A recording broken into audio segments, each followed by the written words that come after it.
Hello everyone, this is Enzo Eigen of the Alliance for Loki, and this is a war video. We're facing this alliance, which I had no idea their name. I knew it was Turkish, and luckily one of the people on my stream, Turgid, he knew what it meant. It says, we die as one and we resurrect as 1,000. So, interesting motto.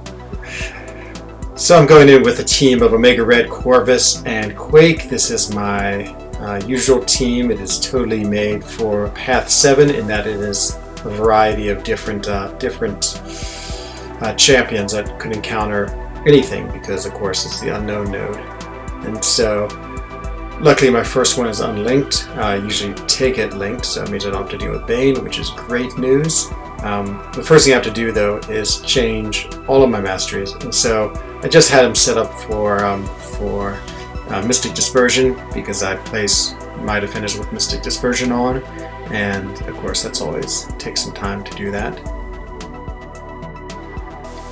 And so the other thing I need to do is scout. So I take the information and I look at it, and I use what's called Scouterbot, which is just a line app, and that tells me, given the health and attack information, who it most likely is. It's probably about 95% accurate. It doesn't always work perfectly, but for the most part it's pretty solid. So now I've scouted the fight and I've adjusted my masteries, and so now it's actually time to go in and fight. And for the first time ever, I'm going to buy the new boosts. And so these new boosts are interesting. These ones for war that last 6 hours. It's actually interesting in a good and bad way, only because 6-hour boost is amazing. It means you can do a lot of fights. But on the other hand, one of the things that's difficult is if you get hurt or die, you have to heal up.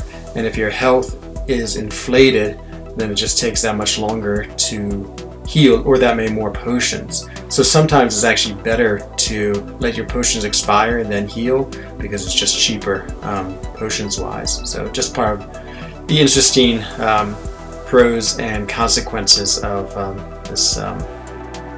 these potions. So I'm going to go with Quake. It's a level 1 6-star unawakened, so it should be a straightforward fight. I've just discovered Quake is absolutely amazing in war. She's so powerful just because, again, she doesn't really interact with the character, so you don't hit them, you don't take any damage from different nodes generally, like no Bane or anything like that to worry about. So the fight's pretty straightforward here. I'm just, again, if I can parry with Quake, then it's not too bad. It's when they're stun immune or debuff immune that it gets a little more difficult. And you see it's crazy. Again, it's only a level 1, but the aftershock is amazing. It is a nerve-wracking fight just because, of course, he's right there. And I do throw a heavy right at the end, sort of accidentally, but that goes through pretty easily, the fight. And so, yeah, always good to get the quick victory. And so now I walk up to the next fight, and you can see what this guy has in his profile. He has a Iron Man Infinity War 6-star rank 3. And if you look at the PI, it's huge. And I do the same thing, and I scout him, and I look. And we all decided, or actually, my officers, Tater, and Dreamin, decide, okay, Corvus won't be able to handle this fight. Let's get back up to take him in. Now, the only problem is that there are many Iron Man Infinity Wars on this map. And the reason why it's a hard fight for Corvus is because of the control node, which means anytime you do a critical against control champions, of which Iron Man is one, that they gain, all this extra power, 45% power over 15 seconds. And if you stun them, it goes away, but of course, Iron Man Infinity War is not so easy to stun. So it just seems like a terrible Corvus matchup. And so I handed it off to Pete, and he was going to take it for me. And then we move on. So when I woke up in the morning, I immediately checked line chat. It's just what I do, just to see what's going on. And I saw my name had been mentioned, and I saw that there was this message from Dreamin, which made me very suspicious. So I was like, what is this about? And then I went to War, and I saw, that Iron Man Infinity War is still there. So it seems like Pete had gotten confused, and easily to do because there was a lot of Iron Man Infinity Wars on the map, and he'd gone to a different one. And so now I was tasked with fighting him. And so I was given the instructions to max out my recoil and then hit him once with a medium, then let his power gain occur, and then bait out an SP1, and then he has suicides. I should be getting an SP2, fire that off, and then immediately fire off a second one. So I decided, okay, let's do it. I actually didn't have any choice at all. So I get everything all set up. I had to change my masteries yet once again, and then I'm ready for the fight. And so I'm going to follow exactly that pattern, and it's really interesting to see this fight just because it is you can see how the control node really works well in this. Of course, I put on boosts. I go for a little bit bigger boost this time, just to give me a little more power. But most importantly, I put on the power gain, Power Star 1, and the Cosmic Boost. This way, I'm really close to an SP2 quickly, and I get a lot of power back when I hit him, especially with my criticals that Corvus does off the SP2.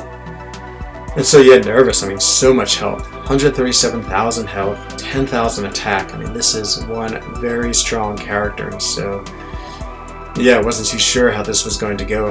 I thought I might get wrecked pretty quickly, but it's going to just stick exactly to the plan. And so off I went into the fight. And so the fight was fine. I mean, I started off, you can see, just luckily threw a heavy. I quickly backed up, did my one medium, and you can see the power. It actually doesn't grow that quick. So it's 45% of his power, so it's a lot. But it's pretty a slow build-up, so he does throw his SP1, which is good. He's really good about throwing that. You can see the recoil. And now I have to dodge the heavy, which is fine. I go ahead and get the combo, and then I decide to just go for it. I just go right for my second combo. I throw it. Does a lot of damage. You see the way his Corvus's SP2 drains him. That's part of the node. Not part of the node, part of the boost, I believe. And yeah, then I just immediately throw my SP2 and it's over. So unbelievably quick fight, and yeah, it's really psyched for that. Now I'm going to go up and finish my fights. While he finishes up, I'll fight against the common node. It was Elsa here, and she just Archangeled her. And so now I'm off to go fight the next section, so I have to redo my masteries one more time, put Scouter Lens back on. Easy enough. And then we do the node and figure out exactly what it is. And so they look, figure out it's Havoc, decide that Wally should take him, because again, he's better champion. So Wally's on back, and now he's start taking Pete's job. So there's Wally in the fight. I believe he's going in with Warlock, because that's a great fight for Havoc. And so that's always a difficult thing about this node is, you never know what champions to bring in, because of course they're hidden. And so it's fine. He easily defeats him because he's such a good player. And once again, I am off to go fight my fight, which now when I scout this, I find, here's an interesting thing. I scout the fight, and it is Guillotine according to the records. And so I'm all set for Guillotine, and, ready again. Nothing too much to worry about with Quake at all. And so, I go in with Quake, expecting Guillotine, and lo and behold, it's magic.